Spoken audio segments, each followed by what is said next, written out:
Hello, everybody, and welcome to the Full Potential Show. I'm James Rick, and this is your number one non-boring source for personal development. Today on the line, we have Rick Hanson. He is a neuropsychologist, meditation teacher, and the best-selling author of Buddha's Brain, the practical neuroscience of happiness, love, and wisdom.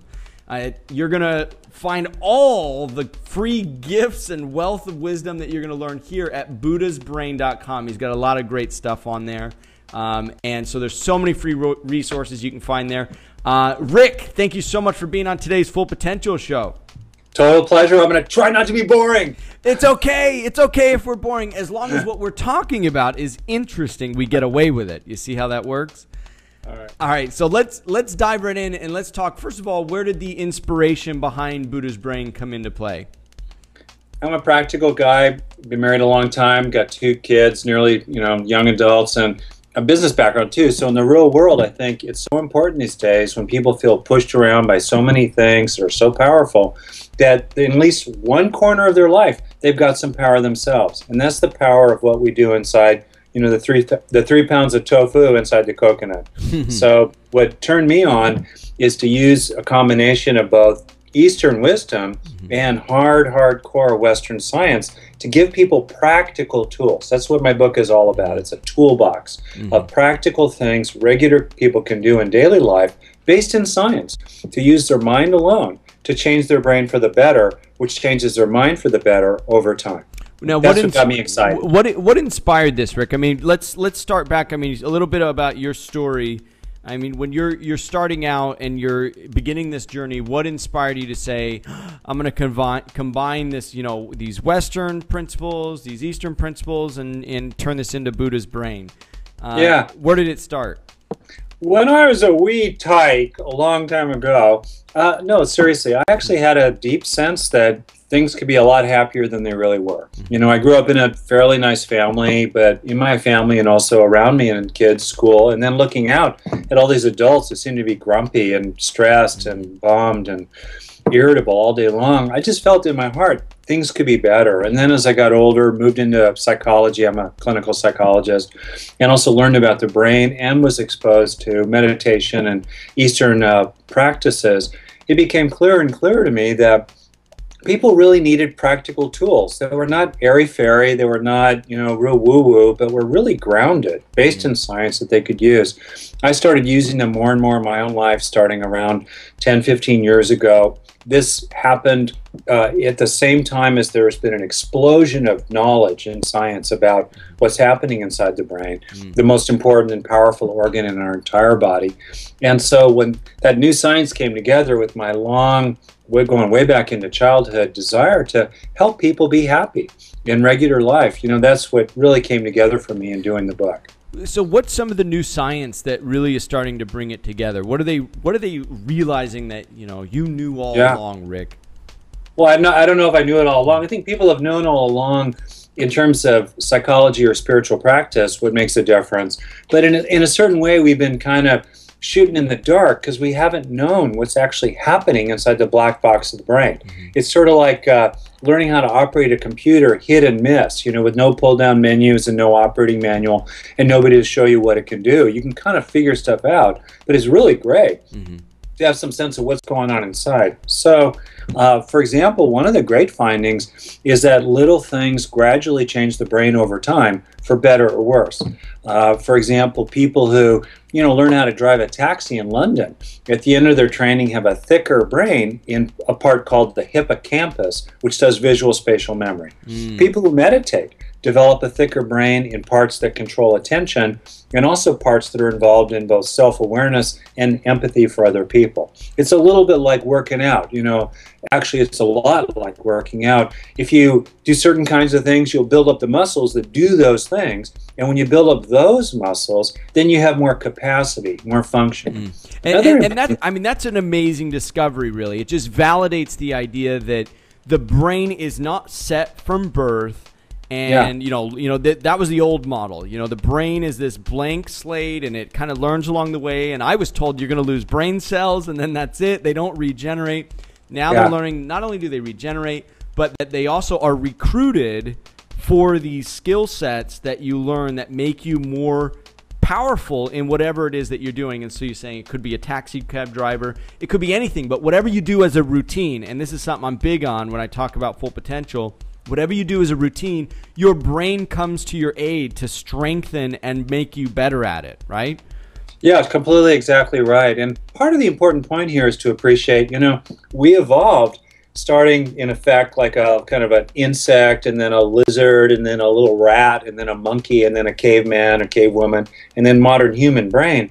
As that happened, the brain is really biased toward, passing on gene copies, but Mother Nature could care less about quality of life or full potential, right? And so the brain has what scientists call a negativity bias that causes us to tend to focus on the negative, overreact, and over-remember it, whereas positive experiences, unless they're million-dollar moments, have only these sort of plain vanilla memory systems. That's why I actually have a whole chapter in Buddhist Brain on taking in the good, defeating the bias that makes your brain like Velcro for negative experiences, but Teflon for positive ones, by instead really savor, half a dozen times a day, those little positive experiences for 30 seconds at a time. And in the famous saying from neuroscience, as neurons fire together, they wire together.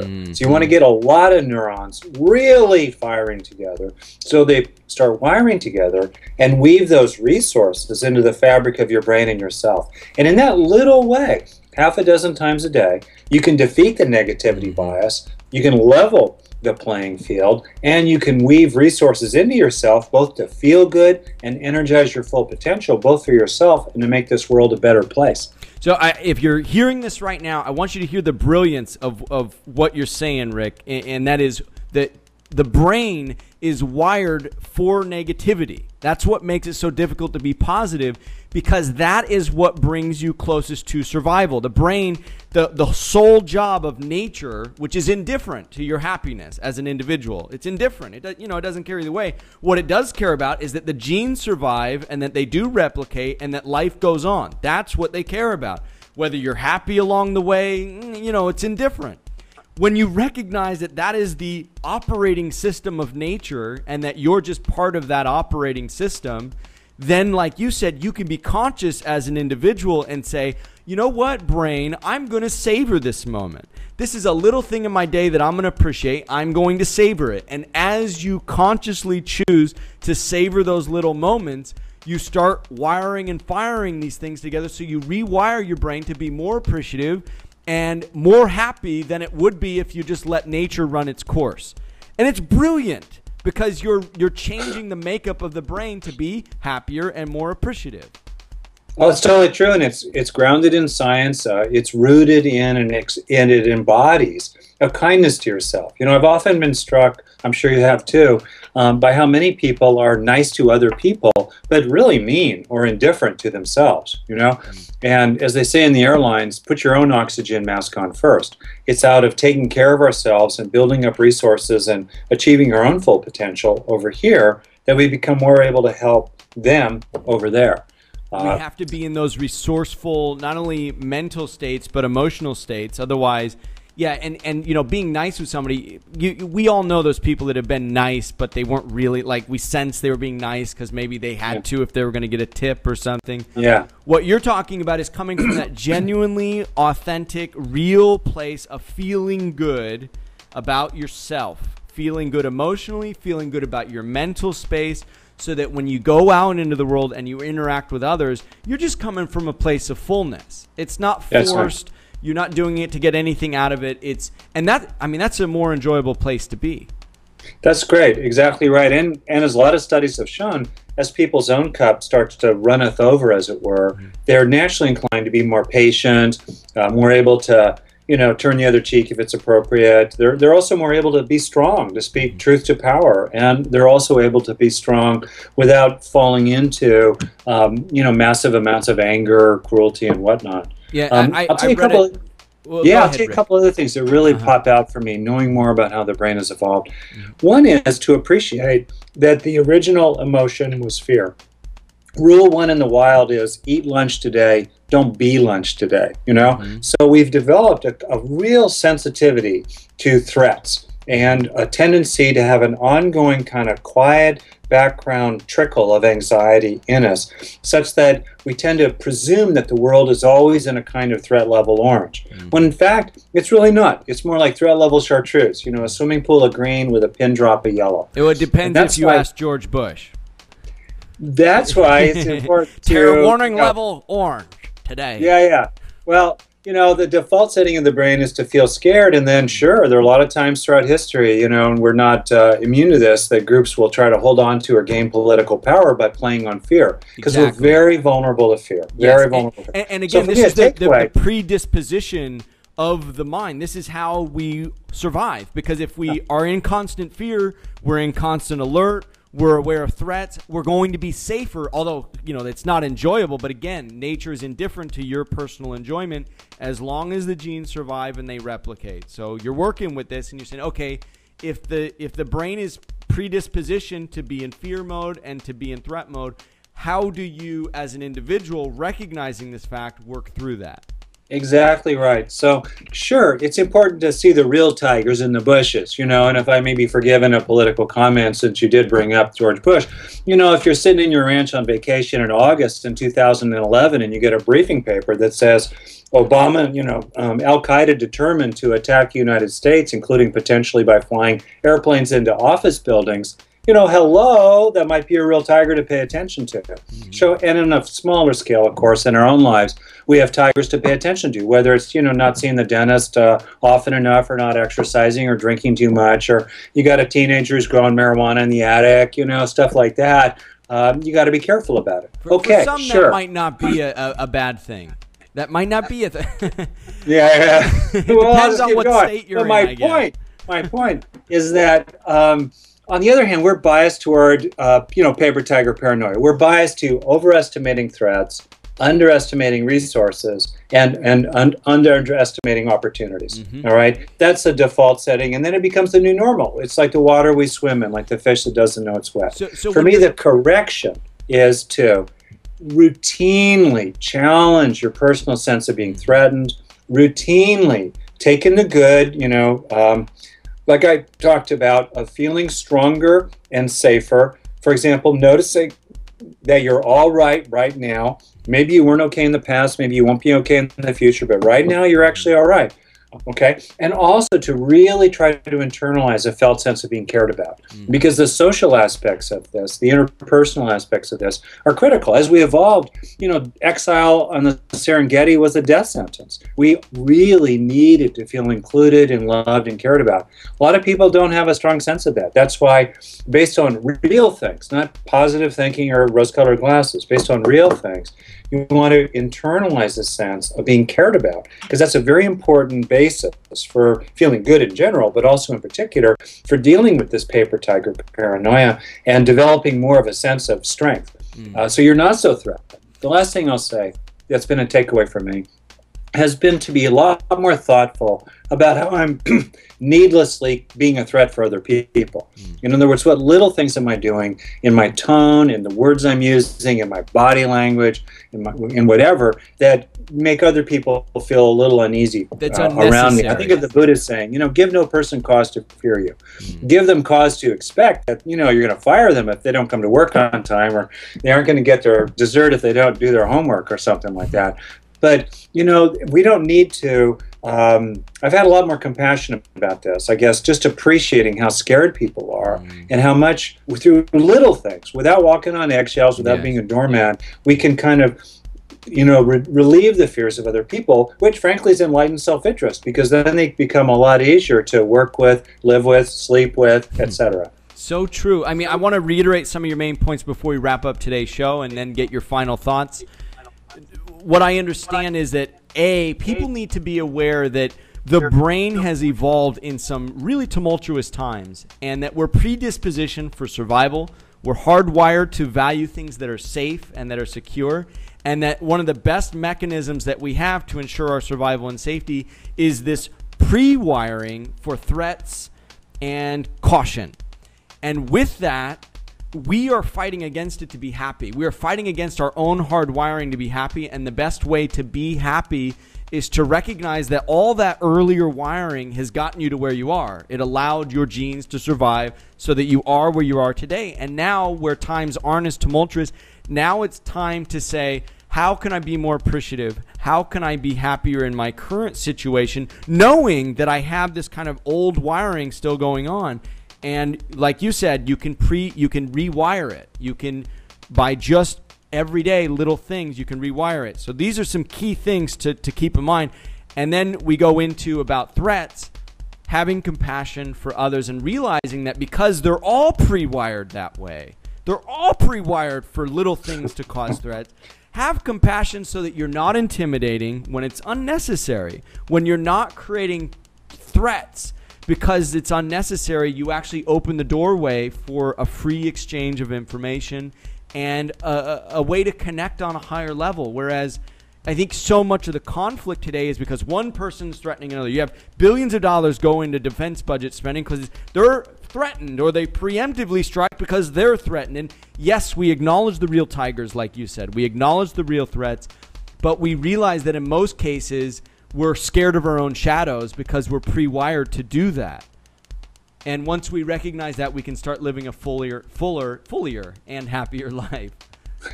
Exactly right. Totally right. And what's very helpful and happy about this is to have people appreciate that truly with basic skills. That's what I tried to write about. What are some good, effective, grounded in science skills or methods that are, specific, that go into the circuits, literally inside your own brain, and dial some up and dial some down. Dial down the ones that are stressed and emotionally reactive and frustrated and have heartache and feel lonely and rejected, etc. Dial those down, and dial up the circuits that have to do with feeling safer, calmer, more loved, and wiser, with more control of your attention, more mindfulness, and more inner strength, to deal with the real challenges in life. I think the real key here is that you are in control of this brain mechanism. You, in whatever essence, in whatever you might want to call it, whether it's soul, whether it's higher awareness, whatever you want to call it, you're the observer to what's going on in this machine, and you're saying, I want to dial that down. I want to dial this up. But you are in control, and that's, I think, the biggest point. Yeah, or at least you have a lot of influence over it. And in the beginning, you might still be, continue to being hijacked. I've been a therapist a long time. It takes a while to, it's like a lot of little things got us into a mess, right? It's going to be a lot of little things that gradually take us out. As you talked about, routine or regular practices will gradually take us out over time. But absolutely, people have so much more influence over their own minds and therefore their brains than usually they appreciate. They will spend so much time getting good at things that they say don't matter much, but will spend very little time or exert very little will or courage or heart in getting good at things that they say matter a lot, like being a better parent or a better mate or better at, dealing with their own emotional reactions and how they're, shooting themselves in the foot from time to time. So I think the sky's the limit. Talk about full potential. We're just beginning to appreciate really what the full potential is. Well, and we can start with Buddha's Brain. Where can they go and get a copy of this book? Oh, thanks. Anywhere, it's $12 on Amazon. That's a pretty good deal. My website's buddhisbrain.com. It's chock full of resources, ranging from talks and articles and PowerPoint PDFs I've done that people are very free to share with others as they like, plus lots of links to other good things that other people have done, in the general territory that I work in. That's buddhasbrain.com, buddhasbrain.com. Rick Hanson, thank you so much for being on today's Full Potential Show. Great, thanks. Great being with you. It's been a pleasure. Thank you. Well, that concludes this week's episode of the Full Potential Show, your #1 non-boring source for personal development. I'm James Rick, and if you want to get more positive programming for your brain absolutely free on a weekly basis, just visit fullpotential.com. If you like the Full Potential Show, you're going to love the Full Potential Club. What would you like most as a Full Potential Club member? Be 2 to 3 times more productive? Do what you're passionate about? Have more energy? Reduce your work hours? Travel the world? Enjoy an amazing lifestyle on a frugal budget? What if you could do them all? James Rick has been there and done it in ways that few people have. For anyone serious about taking their life or business to the next level, you know you've got to do more than just watch. You've got to do. Join James Rick and other like-minded people for an incredible $10 a month at fullpotential.com/club. Be educated. Be empowered. Be the best version of you. fullpotential.com/club. Try it free for 30 days.